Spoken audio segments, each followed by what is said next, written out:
मोदी जी क्या कहना चाहते हैं? मंगलसूत्र हमारा किस में ताकत है? ये नारी शक्ति जो स्वयं अपने आप में एक शक्ति है, उसका मंगलसूत्र कौन छीन सकता है? कि वो ये क्या कहने जा रहे हैं जो स्वयं अपनी पत्नी को छोड़ करके आ गए हैं? इनको कुछ नहीं आता, सिर्फ अपना सिक्का जमाना आता है। हम शेर हैं, हम शेर हैं, हम शेर हैं। एक एक लेडीज को कंगला कर दिया, एक एक आदमी को कंगला कर दिया। देश की जनता की सेवा अगर करने वाला कोई व्यक्ति है तो वो केजरीवाल है।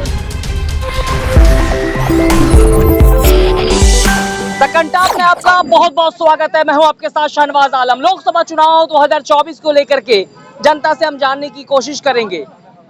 दिल्ली से चुनावी सरगर्मियां अब तेज हो चुके हैं और इस समय हमारे साथ कई महिला यहां पे मौजूद हैं, लेकिन इनमें से एक महिला कोई आम महिला नहीं है, निशा तिवारी कपूर, जो भाजपा की प्रवक्ता रह चुकी है। बट हम आपसे सवाल करना चाहेंगे, आप इंडिया गठबंधन के समर्थन में यहाँ पे आई हुई हैं, क्या चाहती हैं कि 2024 के बाद आपका मंगलसूत्र छीना जाए? देखिए, ऐसी बात करके मतलब मुझे समझ में नहीं आता कि मोदी जी क्या कहना चाहते हैं। मंगलसूत्र हमारा किस में ताकत है? ये नारी शक्ति जो स्वयं अपने आप में एक शक्ति है, उसका मंगलसूत्र कौन छीन सकता है? मोदी जी ने ये भी नहीं सोचा ये वक्तव्य देते हुए कि वो भी किसी के पति हैं। मंगलसूत्र का सीधा सीधा संबंध भावनाओं से होता है, पति पत्नी के पवित्र संबंध से होता है, रिश्ते से होता है। लेकिन उन्होंने ये भी नहीं सोचा कि वो ये क्या कहने जा रहे हैं जो स्वयं अपनी पत्नी को छोड़ करके आ गए हैं। यशोदा बहन, कितनी देवी स्वरूपा वो एक नारी हैं, उनको छोड़ करके वो आ गए हैं और वो मंगलसूत्र की बात कर रहे हैं। उन्होंने ये नहीं सोचा कि वो किसी के पति हैं। सेवा के लिए वो अपने घर बार सबको त्याग कर दिया। देश की सेवा हो रही है या नहीं हो रही है, ये जनता तय करेगी।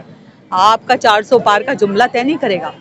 देश की जनता की सेवा अगर करने वाला कोई व्यक्ति है तो वो केजरीवाल है, जिसको जनता ने पहली बार मुख्यमंत्री बनाया और उसके बाद लगातार 3 बार मुख्यमंत्री। और आज आप जनता का प्यार केजरीवाल जी के प्रति देख ही रहे हैं। इसको कहते हैं सेवा।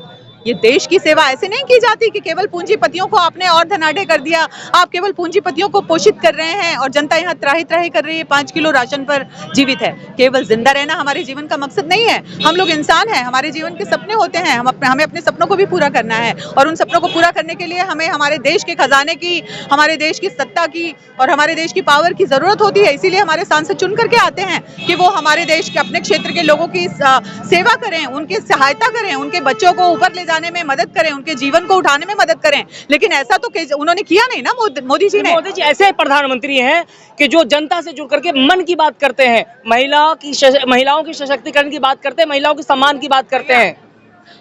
मैं आपको कहना चाहती हूँ कि भारतीय जनता पार्टी में रहते हुए उन्होंने कभी अपने कार्यकर्ताओं के ही मन की बात नहीं सुनी, तो वो जनता के मन की बात क्या सुनेंगे? वो केवल अपनी मन की बात रखने के लिए पैदा हुए हैं और उसी को रखते रहेंगे और जब तक रहेंगे केवल और केवल अपने मन की बात रखेंगे, जनता को बेवकूफ बनाएंगे। उन्होंने मन की बात कार्यक्रम में भी 100 करोड़ रुपए खर्च किए हैं। 800 करोड़ रुपए का एक एपिसोड वो उसका खर्चा आता था। ये हमने RTI में निकला और हमने खूब पढ़ा और खूब देखा, खूब वायरल हुआ। तो मन की बात इन्होंने खाली एक ऐसे प्रोग्राम बना दिए हैं जो केवल और केवल संपत्ति के लिए, सत्ता के लिए, पैसे के लिए, केवल इन सब चीजों का प्रयोग इसी के लिए होता है। कुछ नहीं है, जनता की बात कभी नहीं सुनी गई, केवल अपनी बात कही है। 70 साल के करीब जो है कांग्रेस की सरकार रही केंद्र में, तो क्या कभी जो है कांग्रेस सरकार ने आप लोग का मंगलसूत्र छीना? नहीं छीना। मंगलसूत्र कभी नहीं छीना। और जो अपने राहुल गांधी जी के पिताजी थे राजीव गांधी जी, उन्होंने भी बहुत अच्छा काम किया। लेकिन उसके बाद अब आम आदमी पार्टी आई, केजरीवाल ने तो सत्ता का रूप ही बदल दिया। सेवा क्या होती है पॉलिटिशियन को सिखाने वाले केजरीवाल जी हैं। सेवा किसे कहते हैं, काम कैसे करना होता है, ये सीख ले उनसे कि काम क्या होता है। इनको कुछ नहीं आता, सिर्फ अपना सिक्का जमाना आता है। हम शेर हैं, हम शेर हैं, हम शेर हैं।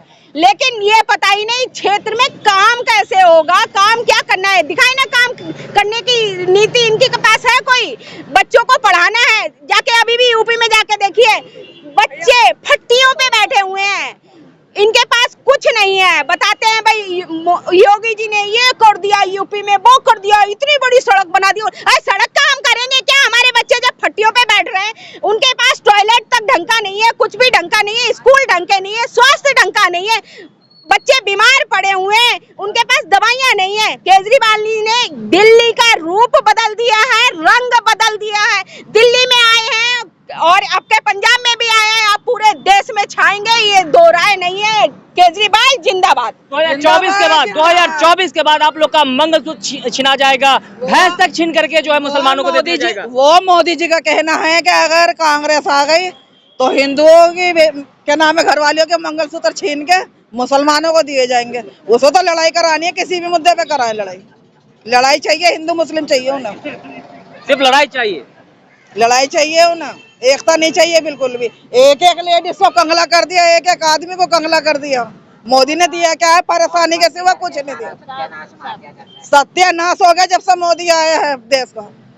मैडम आपके पास फिर से आएंगे पूर्व प्रधानमंत्री एचडी देवगौड़ा के पोता, जो अभी जो मामला है प्रज्वल रेवन्ना का, जो इस तरह के जो मामला है, मोदी जी उनके लिए वोट मांगते हैं। भाई मोदी जी बिल्कुल बेशर्म हो गए हैं। अब उनको केवल सत्ता चाहिए और ऐसे ऐसे लोगों को वो ला करके रखते हैं जो खतरनाक अपराधी हैं। बताइए, इतना जबरदस्त मामला, ये मैस रेपिंग का मामला है और उसमें महिलाओं के साथ जिसने इतनी सारी महिला, एक नहीं, दो नहीं, 10 नहीं, 20 नहीं, 500 नहीं, कितनी सारी हजारों महिलाओं के साथ जिसने रेप किया हो, और मोदी जी उसके लिए वोट मांग रहे हैं। अब आप समझ जाइए कि मोदी जी की सोच कैसी है, मोदी जी किस प्रवृत्ति के आदमी होंगे जो एक ऐसे व्यक्ति के लिए वोट मांग रहे हैं। और अपने मन की बात कहते कहते, सरकारी मीडिया पर मन की बात कहते कहते वो ये भी नहीं समझे कि जो सरकारी मीडिया उनके मन की बात को प्रेजेंट करती है, लाइव करती है, तो उसी में 415 लोग ऐसे हैं जिनके नियमितीकरण का मामला सुप्रीम कोर्ट ने पास कर दिया है और ऑर्डर दे दिया है कि उनको नियुक्त किया जाए, उनको नियुक्ति दी जाए। लेकिन 17 साल हो गए, आज तक उन्होंने 10 साल से ये आए हैं,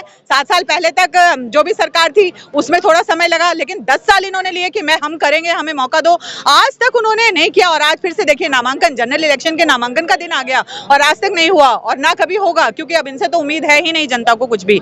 तो हम अब चाहते हैं कि इस देश में बदलाव होना चाहिए और इस देश की सत्ता अब किसी ऐसे व्यक्ति के हाथ में जानी चाहिए जो देश के खजाने को जनता पर खर्च करे। लोकसभा चुनाव 2024 में एनडीए की तरफ से नारा दिया जाता है अब की बार 400 के पार, लेकिन जिस तरह से हमारे देश के प्रधानमंत्री नरेंद्र मोदी अपने भाषण में, सभाएं में जिस तरह का शब्द इस्तेमाल करते हैं, हुलूल जुलूल शब्द का इस्तेमाल करते हैं, उससे लगता है और विपक्ष का आरोप है कि मोदी जी बौखला चुके हैं। कैसे देखते हैं सभी जो जिस तरह से मोदी जी का बयान आता है?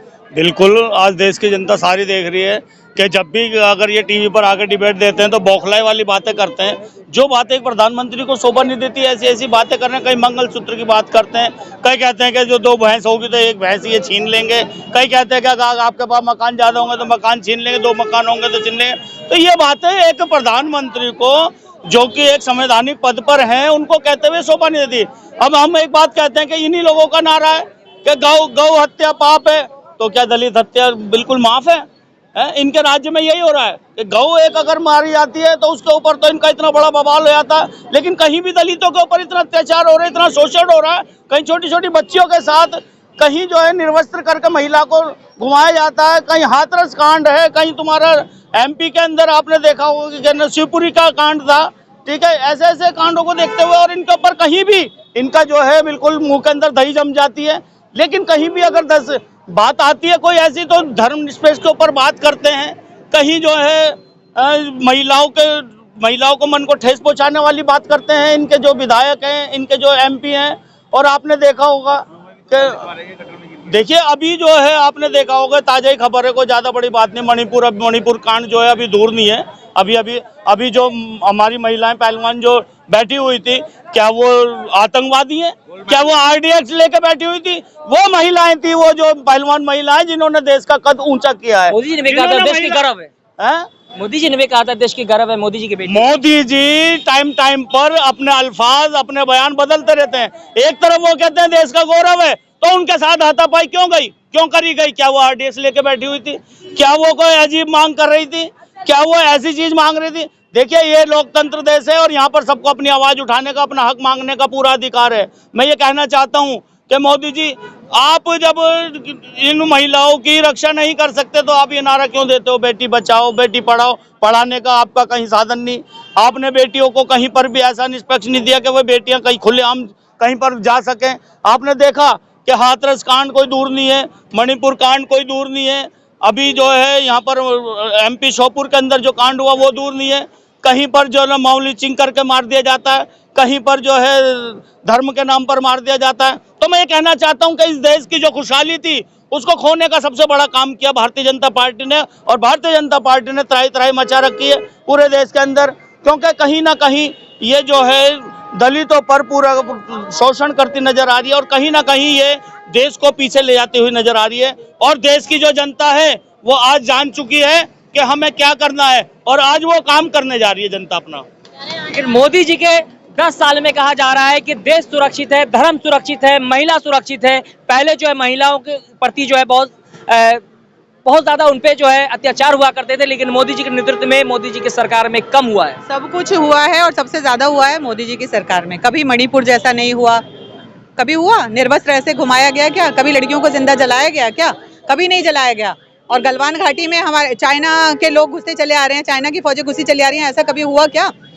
देश के 70 वर्षों की राजनीति में कभी नहीं हुआ। जो कुछ हो रहा है वो अब हो रहा है। मोदी जी झूठ बोलते हैं, देश को बेच करके खा रहे हैं। मोदी जी देश को बर्बाद कर रहे हैं, देश की जनता को परेशान कर रहे हैं और जनता उनसे परेशान है और जनता बदलाव लाने के मूड में है। आप मोदी जी झूठ बोलते हैं। मोदी जी कहते हैं कि वो पाई से गरीबों की भलाई करते हैं, जनता के बारे में सोचते हैं। 5 केजी राशन जो है फिर से मुफ्त देंगे अगले 5 साल तक। उनके कहने से क्या होता है? मैं ही कह देती हूँ कि मैंने तो आपको इतने पैसे दिए हैं, मैंने अपने पड़ोसी को आज खाना पहुंचाया रात को, मैंने अपने पड़ोसी को पार्टी दी रात को। उससे कहने से क्या होता है? वो तो पड़ोसी देगा ना उस चीज की गवाही। तो इसलिए जनता देगी गवाही और जनता के हाथ में अब एक जो हथियार है वो है वोट का हथियार। और जिस दिन अब वो समय आने वाला है, दिल्ली में तो आने वाला है और शुरू हो गए हैं जनरल इलेक्शन, अब अपने हथियार का वोट दे करके और जनता बताने वाली है उनको कि अब देश में बदलाव आने वाला है। आपसे सवाल करना चाहेंगे, जिस तरह से कोविड शील्ड जो दिया गया था उसको उस सर्टिफिकेट पे मोदी जी का फोटो था, लेकिन अब जो मोदी जी का फोटो भी हटा दिया गया है, क्या लगता है मोदी जी डर गए हैं क्या? देखिए, अभी जो देश का माहौल चल रहा है, अभी जो कोविड शील्ड दी गई थी उसके अंदर लोगों को साइड इफेक्ट होने शुरू हो गए हैं, लेकिन केंद्र सरकार ने बिल्कुल पल्ला झाड़ लिया। ये आप अखबारों में रोज पढ़ रहे हैं कि केंद्र सरकार ने कह दिया कि इसके जिम्मेदार हम नहीं है। अरे जिम्मेदार आप लोग कैसे नहीं है? आपने पकड़ पकड़ के लोगों को जो है जबरदस्ती टीके लगवाए। आपने सरकारी मुलाजिम है, उनको तनख्वाह नहीं होने दी जब तक उनको जो कोविड शील्ड नहीं लग गई है। आपने लोगों को जो है बिल्कुल परेशान कर दिया। आप कोई आदमी बस में नहीं चढ़ सकता था, ट्रेन में नहीं जा सकता था जब तक आपके पास सर्टिफिकेट ना हो कोविड शील्ड का। तो आज आप पल्ला कैसे झाड़ सकते? इतनी जिम्मेदारी वाला पद है आपका, प्रधानमंत्री है देश के, उसके बावजूद आप ऐसी टिप्पणी कर देते हैं कि हमारी कोई जिम्मेदारी नहीं है केंद्र की। अगर कोविड शील्ड से कोई नुकसान होता है, साइड इफेक्ट होता है, तो उसका जिम्मेदार कौन होगा? क्या अमेरिका होगा या इंग्लैंड होगा? जब आप भारतीय प्रधानमंत्री है, भारत के प्रधानमंत्री है और आपने नागरिकों को पकड़ पकड़ कर कोविड शील्ड लगवाई, तो इसका अगर इस पर साइड इफेक्ट होता है तो इसका जिम्मेदार कौन है? आप होंगे, 100% आप होंगे, भारतीय जनता पार्टी होगी, नरेंद्र दास मोदी होंगे। और इससे पल्ला झाड़ना एक नालायकी है, एक बेवकूफी है कि भाई आप जो है पूरी जनता को जबरदस्ती कोविड शील्ड लगवाने के बाद और आज अगर उसके साइड इफेक्ट हो रहे हैं और आप कह रहे हैं कि नहीं, इसका जिम्मेदार केंद्र सरकार नहीं है, इसकी जिम्मेदार जो है नरेंद्र मोदी नहीं है। कैसे नहीं है? आप, हमारे पास सबूत है। आप लोगों ने जबरदस्ती लोगों को पकड़ पकड़ कर कोविड शील्ड लगवाई है। आपने सरकारी महकमों के अंदर लोगों की सैलरी नहीं होने दी, उनकी सैलरियां बनने नहीं दी जब तक कोविड शील्ड नहीं लग गई है। और आज जब साइड इफेक्ट हो रहा है पर जनता पर, तो आप इसका एंटिक लाने की बजाय आप पल्ला झाड़ रहे हैं। ये बहुत गलत बात है, बहुत ही गलत बात है। तो क्या लगता है लोकसभा चुनाव 2024 में बदलाव होगा क्या? इन सभी मुद्दों पर आपकी क्या राय है? कृपया कमेंट करके हमें जरूर बताएं। दिल्ली से कैमरा पर्सन मनीष के साथ मैं शाहनवाज आलम।